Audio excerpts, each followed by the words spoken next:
that this came from the highest levels in China, and this is going to blow your mind. So probably, Kirsten, when you read through that message, you read it in how they addressed you, this mystery contact. So Kirsten, go ahead, start from the top when you read to me why this contact reached out to you with this intel. So just read through it, and then we'll discuss it after you're done. Okay. Good morning. You must be in Taiwan, I guess. 3 hours ago. Good morning. I am someone in the know appointed and posted to a liaison position in Taiwan, Republic of China. As you know, Taiwan is Republic of China. China is People's Republic of China. That's Communist China, okay? By someone in 45's inner circle. I wish to relay some intel to be useful to you and your audience. You may disseminate this information as you see fit. As one of the few patriots, and then in brackets, he's referring to me, and the only Chinese patriot, I assume he means in the media, with the wit and keen observational skills to realize that Mogul is still, in fact, our POTUS. The fact that you have been the person who has been most accurately described what is happening in the shadows through your guest and intel gathered. And in addition to your perspective analysis of Chinese politics and foreign relations, I believe you and your channels would be the most prudent person and outlets to share this information with. Let me say something. After I got this email, that one big channel was unsuspended from being suspended for months. So you think they unsuspended that channel for you so you could probably go on that? Okay, gotcha. So now I have two channels. Let's get to the point. The lifting of some of the restrictions of the Taiwan Relations Act and of course the One China policy was more substantive than it appears. In fact, it was actually the delusion of the Taiwan Relations Act. The United States government is no longer recognizing the People's Republic of China, that is Communist China, as the legitimate government of the mainland. This is being done jointly with Chairman Xi and 45, although this can't be brought to the public light at this time, it will be revealed shortly. Prior to the dissolution of the Taiwan Relations Act, United States Indo-Pacific Command, under the direction of 45 with the Taiwan Republic of China military, have been preparing an occupation force for the mainland when the CCP collapses in the coming month. Why do you think the Taiwan Relations Act was dissolved? If it had remained, it would have been a legal barrier to help the occupation of the Chinese mainland with the Chinese Republic of China forces. That's Taiwan again. You are undoubtedly aware Chairman Xi has been removing key CCP loyalists with the Chinese Military Structural Command. Like I said, if I translated that means I'm removing the poison from the bone. Why do you think this was done? It was done to install Xi and the alliance and to facilitate the upcoming occupation of the Chinese mainland with the U.S. and the ROC, Republic of China Occupational Forces, that's Taiwan.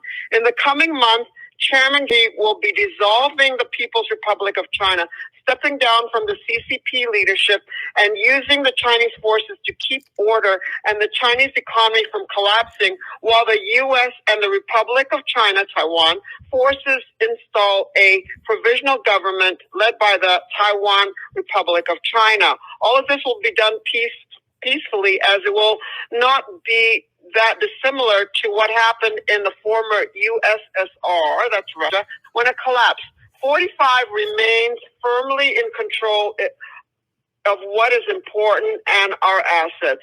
In order for 45 to return to the public eye in the position he has earned, CCP supply chain of influence and resources, that means the mainstream media, have to be removed to facilitate this, and hence why this has been planned all along and will occur before March 2021. As I said, February is buckle your seatbelt month. Buckle your seatbelt. This is also why 45 has been in Florida until now, and putting the finishing touches on all the pieces of the proverbial chessboard. All of this has always been 45's plan to remove the CCP influence around the world and in China. Keep the faith, all is being revealed, and he will give me more. Okay, so here's what I'm going to do. I'm going to summarize what she said because it's a little muffled, obviously, coming through the phone. Okay, so she was referring to Mogul, okay, and this is what they're saying, folks. They're saying with the, again, he's complimenting her as one of the few patriots, it's only Chinese patriot with the wit and keen observational skills to realize, that's what he's saying about Kirsten, that Mogul is Secret Service code name for POTUS, for Trump, is still, in fact, our POTUS.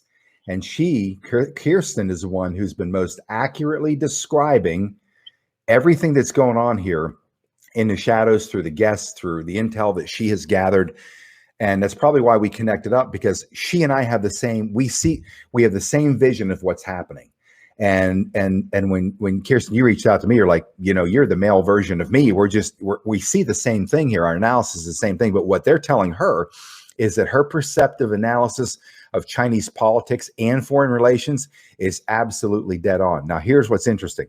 They lifted some of the restrictions on the Taiwan Relations Act, which is a big deal because the dissolution of this allows the United States government to say they're not recognizing the People's Republic of China. So what's happening here is that, well, let me just go through a couple points here. What they're using, okay, under the United States, what's called Indo-Pacific Command, and I just mentioned yesterday, the General Flynn's brother was elevated to the head of the Charles. Yeah, Charles was headed to, or he was put at the head of the Pacific Command now under the direction of Trump with the Taiwan's Republic of China military. This is outside of the CCP military. This is a Taiwanese Republic of China military. Here's what they're doing. They've been preparing an occupation force for the mainland China when CCP collapses. Do you know what's happening here? You're talking about Taiwanese Chinese forces, United States military forces going into China when the CCP collapses to occupy the place. Same thing that's going here.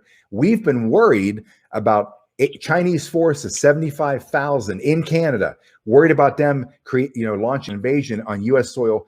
As we heard, I can't verify that, 250,000 Chinese troops in Mexico for a land invasion of the U.S., which they'll never accomplish. And here we are with our assets, naval assets, Marines, Navy, Army over there, ready to take down China's CCP and help them gain control of the country to turn it over to a new republic. They're creating a new republic in China. And I heard this before, just like we are restoring our republic. So here's, and I've been saying this for over 3 years now, almost 4 years. I've been telling people, I've been saying, look, there are 3 people on the world stage that are working together as a trifecta to bring this cabal down. Donald Trump, Vladimir Putin, and President Xi, Chairman Xi, are working together to bring this thing down. This is the first thing that I have seen. And Modi, India's Modi too, which, some people had different opinions of Modi, but you could clearly see when Trump was there, Kirsten, and there were 100,000 people in a stadium, and Modi is embracing Trump, putting his arms around, hugging him in front of all these people. They're going crazy. You can see who the big players on the stage are. Anyways, let me just get to the bottom of this, Kirsten, and then I'm going to turn it over to you again. But here's the point. As it says in here, Chairman Xi has been removing key CCP loyalists within the Chinese military structural command. Why do you think this was done? It was done to install Chinese PLA forces with military leadership loyal to Chairman Xi and the alliance, which is Trump and the other countries, to facilitate the upcoming occupation of the Chinese mainland with U.S. and Republic of China occupational forces. So this transition is happening. They're going to take the CCP down, not just here. They're taking it down in China, where that dragon is holed up. And when they bring that all down, guess what? It's going to be like the transition from the USSR to the Soviet Union. Their power's gone. And then Trump's going to come back into public eye in the position he's earned, which is a presidency, and the CCC supply chain influence, resources, all this had to be removed. All this had to be removed before they can bring Trump in to occupy the position that actually is his. That's why he's in Florida. They're putting on the final touches of all this, and of the as it says here, the pieces they're putting in the right place on this proverbial chessboard. So this has always been Trump's plan to remove the CCP's influence, not just here, but all over the world, including China. So anyways, let me ask you a couple questions on this, Kirsten, because you're from China. You know how these people are. Or you're Singapore. That's right. You're Chinese from Singapore. We talk like this. Jolly good day. Yeah. So given your perspective, having grown up in that region of the world, what do you think how the people are going to respond to these moves when they see them happening? Are they going to think that it's going to be, are they going to see ROC forces moving around mainland China and saying, holy cow, we have liberators here? What are they going to be thinking when this happens? Well, I think the northern Chinese, which Shanghai and stuff, might be a little happy because most of them have migrated from there to Taiwan. Mm-hmm. The central Chinese from Fujian and stuff, that's where my mother's ancestors are from, also will take it well. The ones that will be a little shocked but happy too will be the Cantonese, which are southern China, that run over to Hong Kong. So, yeah, that's how they migrate. They migrate from southern China, Canton, they go to Hong Kong. Mostly boat people. The ones from central China go to Singapore and Malaysia, where I'm from. It's a British colony. We talk English, British English. And then, of course, the Shanghainese, they migrate to Taiwan. So I think the people will be very happy. Also, how smart are they? They sent all their forces to Mexico and flexing their muscles, and to Canada. What's there to defend China? There's nothing there. The military's gone. It's like you went on to the left side and they're coming in from the right. You have no idea what's going on. It's brilliant. Yeah. And just to think, this is all part of the plan that's been in the making. So the fact that they've looked at this from, multi-decade plan, how to finally corner this tiger and then just kill it where it stands, is absolutely stunning. This is the most unbelievable information that I've heard to date. And the thing that excites me the most is that my intuition all this time for the last 4 years was that she was one of the white hats, because I said before Trump's election in 2015, I said, you know what? Sean Hannity has it wrong. These guys don't know what the hell they're talking about. Vladimir Putin, and I put it on Facebook, Vladimir Putin is the only noble leader on the world stage. Because if you look how he's conducted himself the whole time, he's never taken over other countries. The guy's an attorney. They've never broken international law. Now, the world will tell you different. The news will tell you different. Fox will tell you different. It's creating a big bad wolf, while the whole time they were hiding everything that they were doing with China in China or Ukraine, and making it look like she was the communist bad guy. I had that instinct that, or maybe just an intuition, that there's no way on the chessboard. It makes no sense for what's happening and for Xi to be actually working to undermine Trump. Hence, why did he go to the Forbidden City? Allow him into the Forbidden City. That's not, Kirsten, has that ever been allowed in China's history ever? When you say Ukraine is really basically an extension of China, because China's pretty much bought up Ukraine. They have three things they offer in Ukraine. That would be gas and oil. They bought that up. They have Intel. They bought that up.